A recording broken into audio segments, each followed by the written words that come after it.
Hyderabad Indira park లో జరిగిన హాల్లో ఆర్ఎంపీ చలో హైదరాబాద్ గ్రామీణ వైద్యుల ఆత్మగౌరవ సభకు బెల్లంపల్లి పట్టణం మరియు మండలం నుండి భారీగా హాజరైన ఆర్ఎంపీ పీఎంపీ సిపి సభ్యులు ఈ కార్యక్రమానికి ముఖ్య అతిథులుగా మహేష్ కుమార్ ఎమ్మెల్సీ టీపీసీసీ నాయకులు ప్రొఫెసర్ కోదండరాం ఎమ్మెల్సీ శ్రీ రమేష్ విజ్ఞాన దర్శిని డాక్టర్ బ్రహ్మారెడ్డి గోవిందరెడ్డి మరియు రాష్ట్ర నాయకులు చొప్పరి శంకర్ ముదిరాజ్ జిల్లా నాయకులు ఆర్ఎంపీ పీఎంపీ సంఘాల అధ్యక్షులు ఆర్ఎంపీ పీఎంపీ సిపి అనుభవ వైద్యులు తదితరులు భారీ సంఖ్యలో పాల్గొని గ్రామీణ వైద్యుల ఆత్మగౌరవ సభను విజయవంతం చేశారు.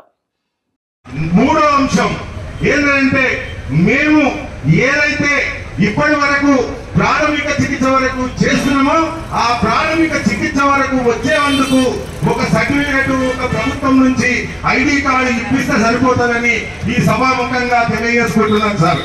అవునా కాదా?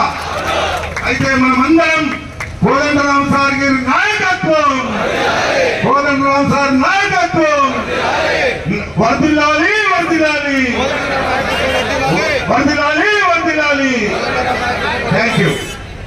ఈ పర్మిషన్ ఇచ్చినటువంటి అధికారులకు మాకు సహకరించిన వారందరికీ కూడా పేరు పేరున ధన్యవాదాలు తెలియజేస్తూ, మిత్రులారా చాలా క్షేమంగా చేరుకోవాలి. మీరు చాలా జిల్లాల నుంచి వచ్చారు కనుక చాలా ఎంత జాగ్రత్తగా వచ్చారో అంత జాగ్రత్తగా మీరు అన్ని ప్రాంతాలకు చేరుకోవాల్సిందిగా కోరుకుంటూ, మేము తప్పకుండా రమేష్ అన్న గారు మా కమిటీ అందరం కలిసి కూర్చొని 1-2 రోజులలో మీకు అన్ని సమాచారాలు ఇస్తాం కనుక మీరు చాలా జాగ్రత్తగా వైద్య వృత్తిలో కొనసాగుతూ మీకు తప్పకుండా వీలైనంత త్వరగా విజయోత్సవ సభ జరుగుతుంది అనేది మీరు గుర్తుపెట్టుకోవాల్సినటువంటి అవసరం ఉంది.